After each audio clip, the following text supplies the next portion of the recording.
At 24 years old, she had already learned that healing people required more than medical knowledge.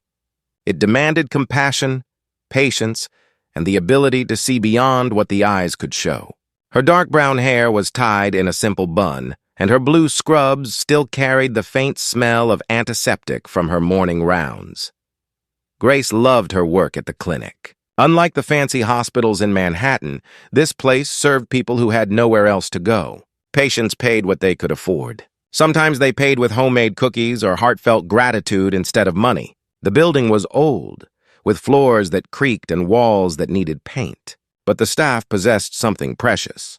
They truly cared about every person who walked through their doors. When two worlds collide on a hot Tuesday afternoon in June, everything changed. Nathan Sterling walked into the clinic looking completely out of place. His tailored navy suit probably cost more than Grace earned in 3 months. His leather shoes shined like mirrors. His watch gleamed with diamonds. He was 28 years old and carried himself with the quiet confidence of someone who had never known financial struggle. Nathan's luxury car had broken down 3 blocks away. The summer heat had become unbearable, and the clinic was the nearest place with air conditioning. He sat in the crowded waiting room surrounded by tired mothers holding crying babies and elderly people reading worn magazines. He felt uncomfortable, not because of the people, but because he realized how separate his world was from theirs. Grace noticed him immediately when she came to call the next patient. He stood out like a star in the daytime sky, but something about his eyes caught her attention more than his expensive clothes. He looked lost. Not physically lost, but lost in a deeper way that money could never fix.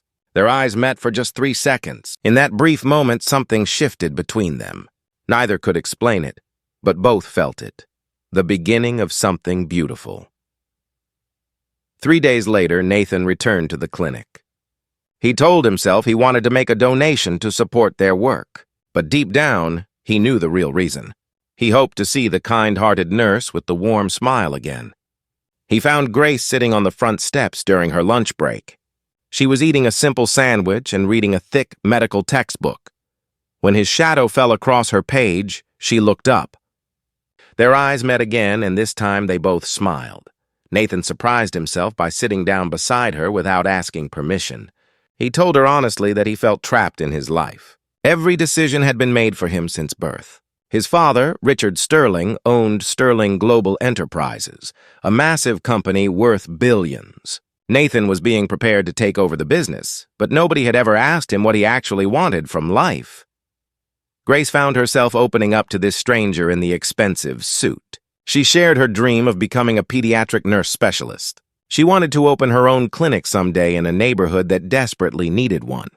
They talked for over an hour about books, dreams, coffee, and the strange beauty of city sunrises. A secret romance blooms. Their romance grew quietly over the next few months. Nathan would pick Grace up after her shifts, but he parked his car a block away so nobody would ask questions. They drove to peaceful beaches outside the city and hidden parks where his famous name meant nothing. Grace showed Nathan parts of the city he had never seen.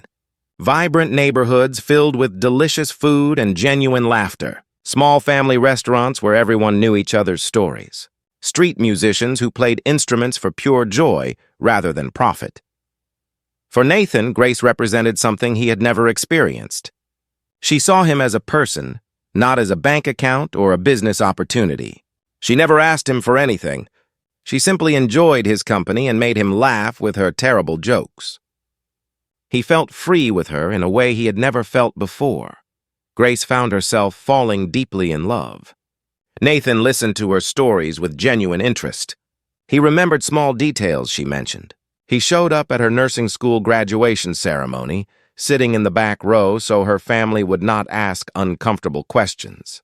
When she walked across the stage to receive her diploma, she saw him standing and clapping with pride shining in his eyes. The storm arrives, but happiness built in secret cannot last forever. In late August, everything fell apart. Richard Sterling discovered his son's relationship with a girl from Brooklyn, a girl with no family money, no important connections, and no value to the Sterling business empire. Richard summoned Nathan to the family mansion in Connecticut for an urgent meeting. The conversation was short and brutal. Richard gave Nathan two choices: end the relationship immediately and go to London to study international business, or lose everything. Be removed from the company, cut off financially, and disowned completely. Nathan fought back with every argument he could think of. He pleaded with his father to understand. He even threatened to walk away from the company and build his own life. But Richard Sterling had built an empire by understanding exactly how to control people. He did not threaten Nathan. Instead, he threatened Grace's family. Richard had done his research thoroughly. He knew Grace's mother, Helen Monroe, was sick. He knew medical bills were piling up like storm clouds. He knew her father, Thomas Monroe, worked multiple jobs just to keep their small apartment. One phone call from Richard Sterling could destroy Thomas's employment. One word in the right circles could ensure Helen was denied treatment at every quality hospital in the state. The impossible choice. Nathan felt his world collapse. He could stay and fight for his love and watch Grace's family suffer because of him. Or he could leave and protect them from his father's cruelty. The choice was impossible but clear. He had to leave. He had to break Grace's heart to save her family. The night Nathan came to tell Grace, rain poured from the sky like tears. She opened the door of her apartment building and found him standing there, soaked through. His expensive suit was ruined. His face showed more pain than she had ever seen. They stood in the narrow hallway as water dripped onto the floor. Nathan tried to explain using words he had rehearsed. He had to go to London. He had to focus on his business education. It was better this way. He was not good for her. She deserved someone from her own world. Grace listened with her heart breaking into 1,000 pieces. She could see through his lies to the fear beneath them, but she could also see his determination. Whatever his reasons, he had made his choice.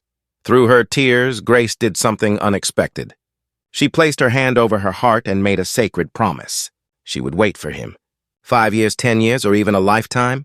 Her heart belonged to him, and no distance or time could change that truth. She believed in him. She believed in their love. Nathan pulled her into his arms one last time. He memorized the feeling of holding her. He breathed in the sweet scent of her hair. He felt her heart beating against his chest. He whispered promises he did not know how to keep. Then he kissed her with all the love and sorrow in his soul, turned around and walked away into the rain. Grace stood in that hallway long after he disappeared into the darkness. Her hand remained pressed against her heart. Her faith remained strong despite the pain tearing through her. She did not know that Nathan's father had already begun his campaign to keep them apart forever. She did not know that the letters she would write would never reach him. All she knew was that she had made a promise, and Grace Monroe always kept her promises. The first year without Nathan felt like walking through thick fog. Everything seemed distant and unclear. Grace threw herself into her work at the clinic with fierce determination. She volunteered for extra shifts and took every weekend rotation available. She studied for her advanced nursing certifications with desperate focus. If she kept herself busy enough, maybe she could forget the empty space in her chest where her heart used to be. Grace wrote letters to Nathan almost every week during those early months. She told him about her daily life at the clinic. She shared funny stories about patients who made her smile. She wrote about how much she missed him and how strong her faith remained. She sent these letters to the London address he had given her before leaving. What Grace did not know was that each letter was being intercepted. Richard Sterling's personal assistant collected every envelope and destroyed them before Nathan could ever see them. When tragedy strikes home, 4 months after Nathan left, disaster struck Grace's family. Her mother, Helen Monroe, collapsed at the grocery store where she worked part-time. The ambulance rushed her to the emergency room. The diagnosis came quickly and hit like a hammer: advanced kidney disease. Helen needed immediate treatment and would eventually require a transplant. Without proper care, she had perhaps 2 years to live. The medical bills began arriving in frightening stacks. Grace's father, Thomas, was already working as a building superintendent during the day. He drove for a ride-sharing service in the evenings. On weekends, he took construction jobs. Despite all this effort, the family could not keep up with the mounting costs. Insurance covered some expenses, but not nearly enough. Grace made the hardest decision of her young life. She withdrew from the pediatric nursing specialist program she had been accepted into. That program had been her dream for years. It represented everything she had worked toward. But dreams could wait. Her mother could not. Grace took a full-time position at Mount Sinai Hospital working the overnight shift. The pay was significantly better, but the hours were brutal. She also picked up weekend work at a private nursing facility in Manhattan, caring for wealthy elderly patients whose families paid well for quality attention. Sleep became something Grace could rarely afford. She survived on coffee, determination, and the promise she had made to Nathan. Somehow, keeping that promise gave her strength during the darkest days. Letters that never arrived. During the first year, letters did come back from London. Brief messages written in Nathan's handwriting. He wrote about his demanding business courses and difficult professors. He mentioned the constant rain in London and the challenges of adapting to a new city. But his letters felt stiff and formal. They lacked the warmth and intimacy they had shared during their magical summer together. The words, "I love you," appeared less frequently with each letter, until they stopped appearing at all. By the second year, Nathan's letters arrived only every few months. Each one was shorter than the last. Grace told herself there were reasonable explanations. He was busy building his career. International mail was unreliable. The time difference made communication difficult. But late at night during her hospital shifts, doubt crept into her mind like cold water. Perhaps she had been naive. Maybe she was just a summer adventure for him before he returned to his real life among wealthy people in London. What Grace did not know was that Nathan was fighting invisible battles. His father had arranged for him to share an expensive apartment with Victoria Hamilton, the daughter of a British business partner. Richard called Nathan weekly to discuss business strategy, but every conversation included pointed questions about Victoria. Subtle suggestions about how a marriage between the two families would benefit everyone. Constant reminders that family legacy depended on smart alliances. Nathan tried desperately to write honest letters to Grace, letters that explained everything. His father's threats against her family, the impossible position he had been trapped in, his plan to become powerful enough in the business world to eventually defy his father and protect Grace. But these truthful letters never made it past Richard Sterling's surveillance system. The few sanitized messages that were allowed through had been carefully edited to remove any real emotion or explanation. The weight of silence. By the third year, Nathan stopped trying to send letters altogether. The few messages that had reached Grace were so cold and impersonal that he convinced himself she must hate him by now. His father showed him fabricated reports claiming that Grace had moved on with her life. Richard told Nathan that Grace was dating a doctor from the clinic. He showed Nathan doctored photographs and false testimonies. The lies were crafted perfectly to exploit Nathan's guilt and isolation. Grace's life had narrowed to a dark tunnel with no light visible at the end. Work, home, hospital visits to see her mother, more work. Her friends from nursing school drifted away, unable to penetrate the emotional wall she had built around herself. Her father begged her to take a day off, to go out with friends, to live a little. But Grace had made a promise, and somehow keeping that promise had become her entire identity. If she gave up on Nathan, she would have to admit that sacrificing her dreams and enduring years of exhaustion had all been for nothing. A miracle and new debt. The fourth year brought both hope and new challenges. After endless waiting on transplant lists and countless prayers, Helen Monroe finally received a kidney transplant. The surgery was successful. The miracle saved her life. But it also left the family drowning in medical debt despite their insurance coverage. Grace took on even more working hours. Her body ran on caffeine, stubbornness, and the fading memory of a summer love. Grace was 28 years old now, but she looked older. Exhaustion had dimmed the light in her eyes. Her smile came less frequently. Her hands, once soft, now showed the wear of constant work. The other nurses worried about her. Her father worried about her. But Grace pushed forward because she did not know what else to do. The final letter. During this dark period, Grace made a painful decision. She would write one final letter to Nathan, not begging or accusing. Just asking for simple honesty. Did he still think of her? Had their love meant anything real? Could he at least give her the truth so she could finally let go and try to rebuild her life? Grace sat at her small kitchen table late one night after a double shift. She poured 5 years of pain, hope, and love onto paper. Her tears fell on the pages as she wrote. She told him about her mother's illness and recovery, about the dreams she had sacrificed, about the promise she had kept even when it seemed foolish. She asked him for just one thing, the truth about his feelings. She sealed the letter and sent copies to every address she had ever had for him. The London apartment, his father's company headquarters, the family estate in Connecticut. She needed him to receive at least one of them. The letter reaches its target. The letter finally reached Nathan, but only because Richard Sterling wanted it to. The old man was preparing to announce his son's engagement to Victoria Hamilton, a business merger disguised as romance. Richard calculated that letting Nathan see Grace's desperate letter would seal his compliance.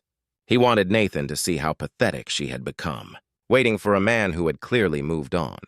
Better to end this fantasy once and for all. Reading Grace's letter destroyed something fundamental inside Nathan.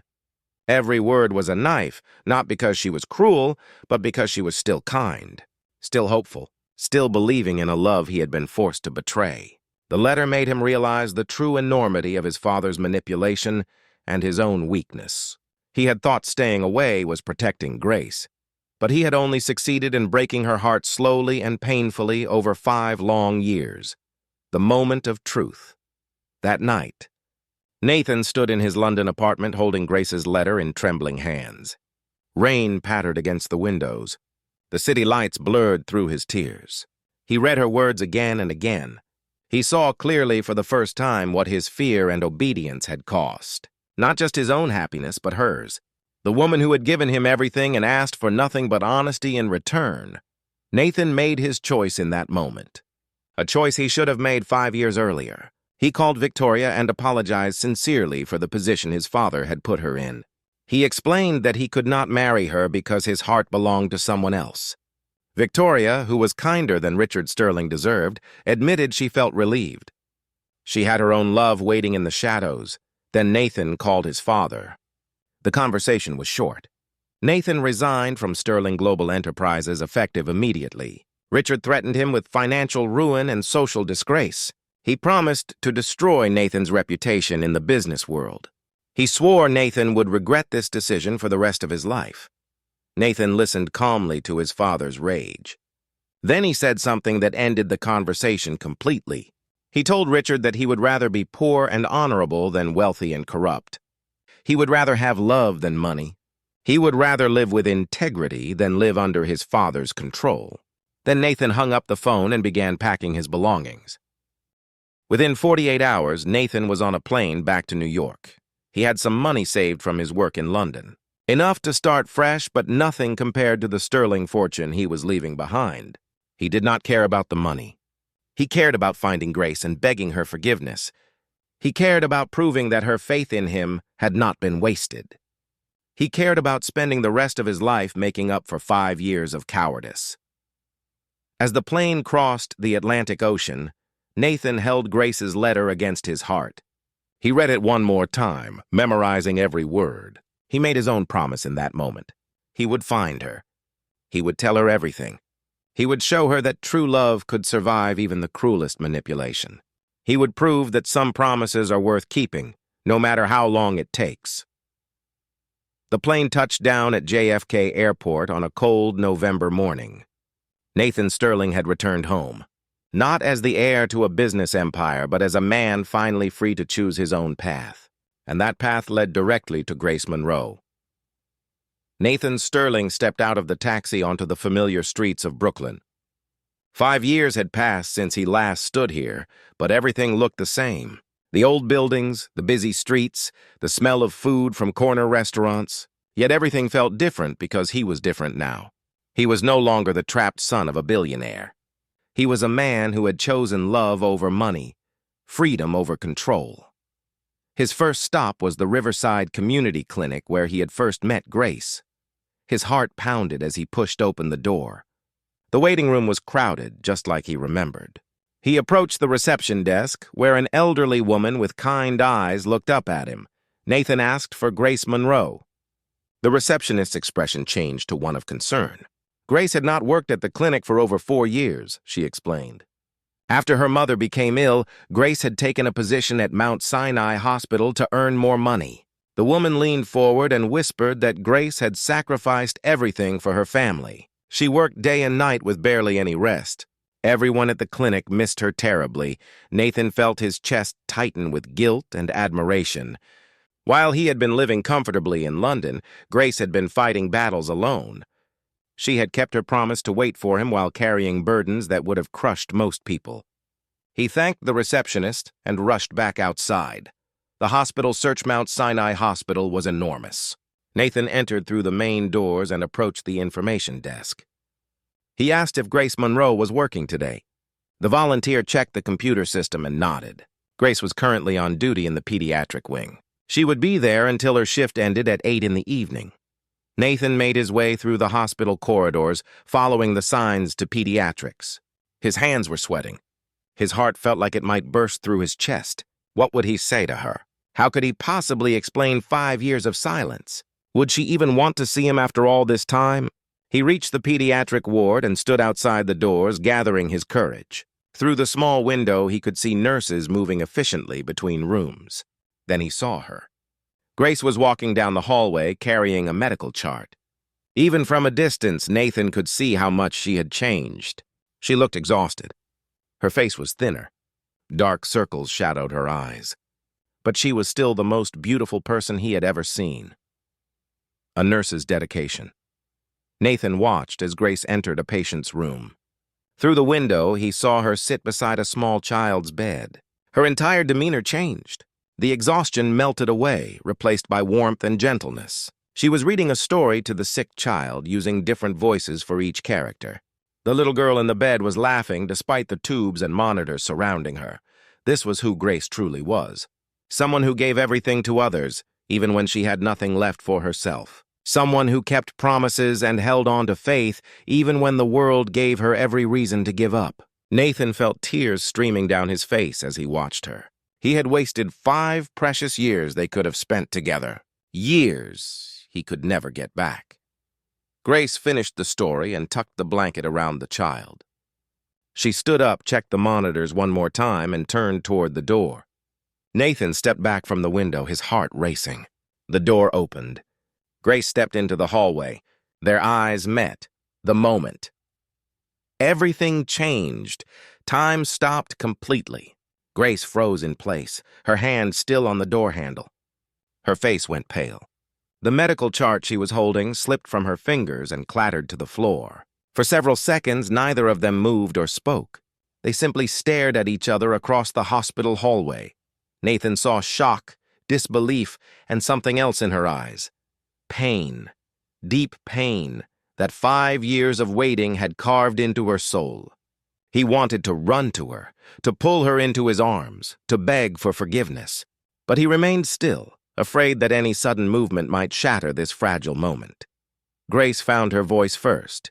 It came out as a whisper, barely audible over the sounds of the busy hospital. She spoke his name like a question, like she could not quite believe he was real, like she thought he might be a dream or a cruel hallucination brought on by too many sleepless nights. Nathan stepped forward slowly. He said her name in return, and hearing it on his lips after so many years made Grace's knees weaken. Another nurse walking by noticed Grace's distress and asked if she was okay. Grace nodded without taking her eyes off Nathan. She asked her colleague to cover her patients for a few minutes. Her voice sounded strange, disconnected. Speaking the unspoken, Truth Grace led Nathan to a small, empty conference room at the end of the hallway. She closed the door behind them and leaned against it as if she needed its support to remain standing. The room was quiet except for the muffled sounds of the hospital beyond the walls. They stood facing each other, 5 years of separation stretching between them like an ocean. Nathan spoke first. The words poured out of him like water from a broken dam. He told her everything. About his father's threats against her family, about the intercepted letters, about the lies and manipulation, About the fake reports claiming she had moved on, about Victoria Hamilton and the arranged marriage his father had planned, about reading her final letter and finally finding the courage to break free. Grace listened without interrupting. Tears rolled down her cheeks as the truth unfolded. All the confusion of the past 5 years suddenly made sense. The cold letters, the long silences, the feeling that something was terribly wrong but not knowing what. It had not been abandonment. It had been sacrifice. When Nathan finished speaking, Grace was crying openly. But they were not tears of anger or bitterness. They were tears of relief. Relief that her faith had not been misplaced. Relief that the love they had shared was real. Relief that the promise she had kept meant something after all. Healing old wounds, Nathan crossed the small room and knelt before Grace. He took her hands in his and looked up into her tear-stained face. He apologized for every moment of pain she had endured. He apologized for not being strong enough to fight his father sooner. He apologized for letting fear control his choices. He told her that walking away from her was the biggest mistake of his life, and he would spend the rest of his days making it right if she would give him the chance. Grace pulled her hands free and Nathan's heart sank, fearing she would reject him. But instead, she placed both hands on his face exactly as she had done 5 years ago. She looked into his eyes with an intensity that took his breath away. She told him that she understood. She told him that love sometimes requires sacrifice. She told him that her promise to wait had never wavered, not even on the darkest days. Then Grace said the words Nathan had dreamed of hearing for 5 long years. She forgave him, completely and without reservation. She still loved him. She had never stopped loving him, not for a single moment of those 5 painful years. Nathan stood up and wrapped his arms around her. Grace melted into his embrace, finally allowing herself to release the weight she had been carrying alone for so long. They held each other in that small conference room, crying and laughing at the same time. Hospital staff walking by the windows smiled at the couple, recognizing a love story when they saw one. The weeks that followed were filled with healing and rebuilding. Nathan met Grace's parents, Thomas and Helen Monroe. He apologized for the years of separation and thanked them for raising such an extraordinary daughter. Helen, now recovered from her transplant, welcomed Nathan with open arms. Thomas was more cautious at first, protective of his daughter who had suffered so much. But he saw genuine love in Nathan's eyes and genuine remorse for the past. Nathan used his savings from London to pay off the Monroe family's medical debt. When Thomas tried to refuse, Nathan insisted it was not charity. It was righting a wrong his father had caused. The relief on Thomas's face made Nathan more certain than ever that he had made the right choice in leaving the Sterling Empire behind. Grace returned to her dream of becoming a pediatric nurse specialist.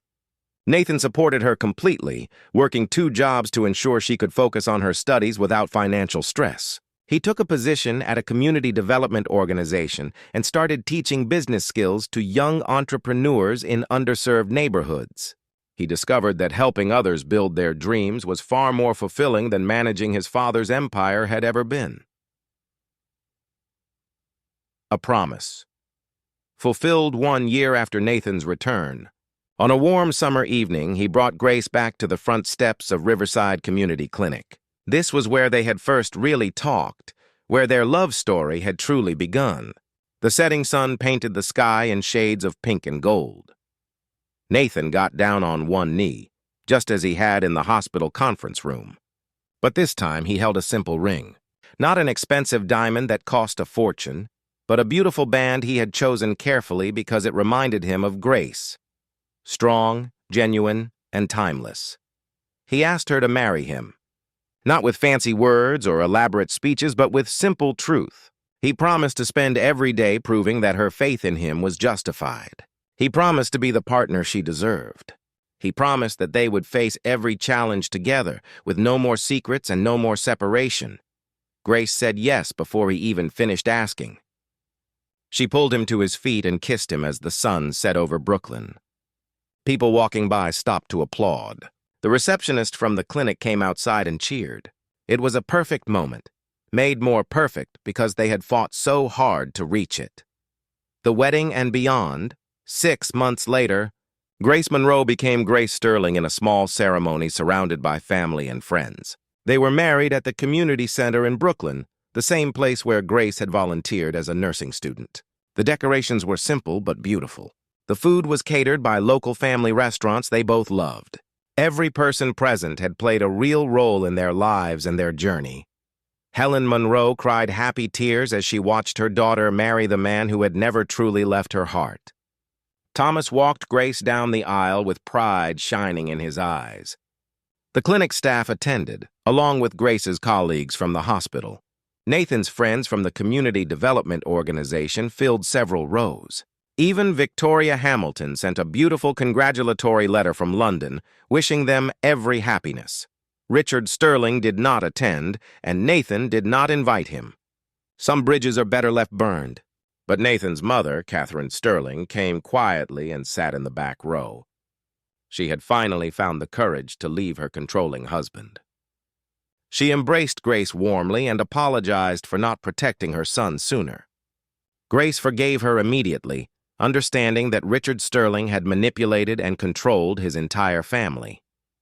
A love that endures. 2 years after their wedding, Nathan and Grace opened their own clinic in one of Brooklyn's most underserved neighborhoods. They called it Monroe Sterling Community Health Center. Grace worked as the head nurse, finally fulfilling her dream of providing quality health care to families who needed it most. Nathan managed the business side, using skills his father had taught him but applying them to help people rather than exploit them. The clinic thrived because it was built on the same principles that had guided their love story: faith, sacrifice, persistence, and the belief that some things are worth fighting for no matter how long it takes. Patients came from all over the city because they knew they would be treated with dignity and compassion. On quiet evenings, Nathan and Grace would sit on those same clinic steps where they had first talked years ago. They would watch the sunset and remember their journey. The pain of separation had made their reunion sweeter. The years of waiting had taught them the true value of their love. The sacrifice had given them perspective on what truly mattered in life. Grace would place her hand over her heart, just as she had done on that rainy night 5 years earlier when Nathan walked away. But now Nathan would place his hand over hers, and they would sit together in comfortable silence. No more separation, no more secrets, no more waiting. Just two people who had proven that true love can survive anything, even time itself. Their story became known throughout the neighborhood. Parents told it to their children as an example of keeping promises. Young couples drew inspiration from their journey, and everyone who met them could see the truth shining in their eyes. Some love stories have happy endings not because they were easy, but because two people refused to give up on each other. No matter what the world threw in their path, this is the story of Nathan Sterling and Grace Monroe, a millionaire who chose love over fortune, and a nurse who kept a promise through 5 years of darkness. Their love that time could not break. Their faith that distance could not destroy. Their story that reminds us all that the best things in life are worth waiting for, worth fighting for, and worth believing in, even when hope seems lost. Thank you for joining me today on Life-Changing True Stories. Remember, true love is not about perfect circumstances. It is about perfect commitment to each other, no matter what challenges come your way.